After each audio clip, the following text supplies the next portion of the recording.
get that big, but they could involve yield curve relationships or on the run, off the run governments or things like that are just things you learn over time if you're around securities markets. They're not the base of our business.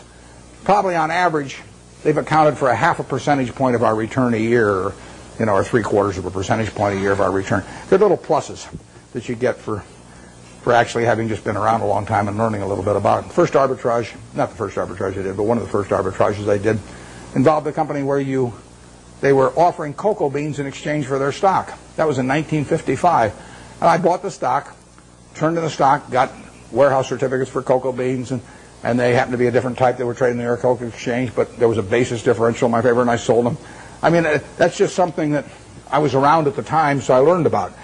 Hasn't been a cocoa bean deal since. 40-odd years. I've been waiting for another cocoa bean deal. I haven't seen it, but it's there in my memory if it ever comes along.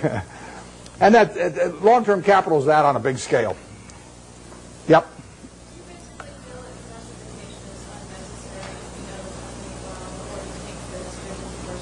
The question is about diversification, and I've got a dual answer to that. If you are not a professional investor, if your goal is not to manage money in such a way as to get a significantly better return than the world, then I believe in extreme diversification. I mean, so I believe 98 or 99%, maybe more than 99% of people who invest should extensively diversify and not trade. So that leads them to an index fund type of decision with very low costs. Because all they're going to do is own a part of America. And they made a decision that owning a part of America is worthwhile. I don't quarrel with that at all. That is the way they should approach it, unless they want to bring an intensity to the game to make a decision and start evaluating businesses. But once you're in the business of evaluating businesses and you decide that you're going to bring the effort and intensity and time involved to get that job done, then I think that diversification is a terrible mistake to any degree. And I got asked that question when I was at SunTrust the other day. And if you really know businesses, you probably shouldn't own more than 6 of them. I mean, if you can identify 6 wonderful businesses, that is all the diversification you need, and you're going to make a lot of money. And I will guarantee you that going into a 7th one is going to, rather than putting more money in your first one, it's got to be a terrible mistake.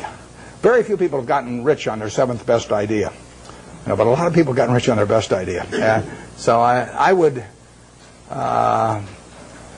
say that for anybody working with normal capital who really knows the businesses they've gone into, a 6 is plenty, and I probably have half of it in what I liked best.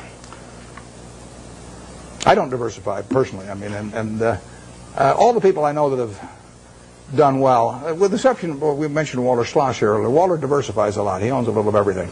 I call him Noah. He's got 2 of everything. Yeah. How do you differentiate the Coca-Colas of the world from the Procter & Gamble's of the world? Well, Procter & Gamble's a very, very good business. Strong distribution capability, lots of brand names and everything.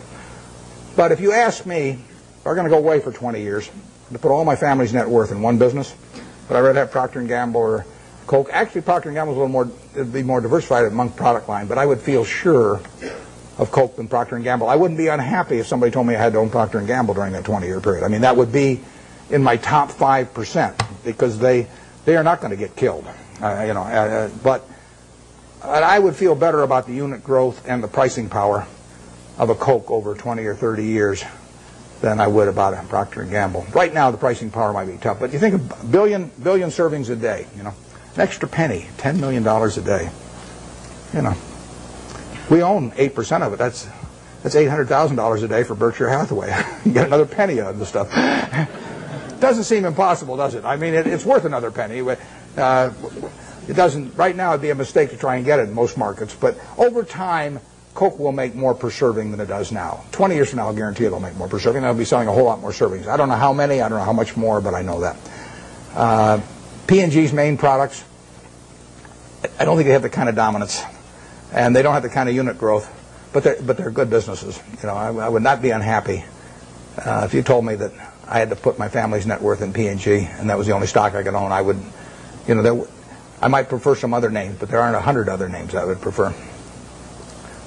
Yeah. On that same model, what about McDonald's? Should we go like 20 years on that? McDonald's, the question's about McDonald's and going away for 20 years. McDonald's has got a lot of things going for it, and particularly abroad again. I mean, their position abroad in many countries is stronger relatively than here. It's a tougher business over time. People do not want to eat, exception to the kids when they're giving away Beanie Babies or something, people do not want to eat at McDonald's every day. I mean, if people are drinking Coke today, if they drink 5 of them today, they'll probably drink 5 tomorrow. The fast food business is tougher than that. But if you had to pick one hand to have in the fast food business, which is going to be a huge business worldwide, you'd pick McDonald's. I mean, it has the strongest position. It doesn't win taste tests, with adults. It does very well with children, and it does fine with adults. But it is not like it's a clear winner. And it's gotten into the game in recent years of being more price promotional, and you remember the experiment a year ago or so, and so it's gotten more dependent on that rather than just selling the product by itself. I like a product by itself sells. I feel better about Gillette if people buy the Mach 3 because they like the Mach 3 than if they get a Beanie Baby with it. So I just think it's fundamentally a stronger product if that's the case, and it probably is. We own a lot of Gillette, and you can sleep pretty well at night if you think of a couple billion men with their hair growing on their faces. You go to, it's growing all night while you sleep, and women have 2 legs. It's even better. So it beats counting sheep. And those are the kind of business. But if you think, what promotion am I going to put out there against Burger King next month? And what if they sign up Disney and I don't get Disney? And I mean, that is, I like the products that stand alone, absent promotional or price appeals. Although you can build a very good business based on that, and McDonald's is a terrific business. It's not as good a business as Coke, but there really are hardly any. It's a very good business, and if you bet on one company in that field, aside from Dairy Queen, of course, you want to bet on McDonald's. We bought Dairy Queen here a while back. That's why I'm plugging it shamelessly here. Yeah, way back there. What do I think of what? The electric utility industry. Well, I've thought about that a lot because you can put big money in it, and I've even thought of buying entire businesses. There's a fellow in Omaha actually that's done a little of that through Cal Energy, but I don't quite understand the game in terms of how it's going to develop with deregulation. I mean, I can see how it destroys a lot of value for the high-cost producer, once they're not protected by a monopoly territory. And I don't for sure see who benefits and how much. I mean, obviously the guy with very low-cost power, some guy's got hydropower, at 2 cents a kilowatt or something like that, has got a huge advantage. But how much of that he's going to get to keep and everything, or how extensively he can send that outside his natural territory, I haven't been able to figure that out so that I really think I know what the industry is going to look like in 10 years.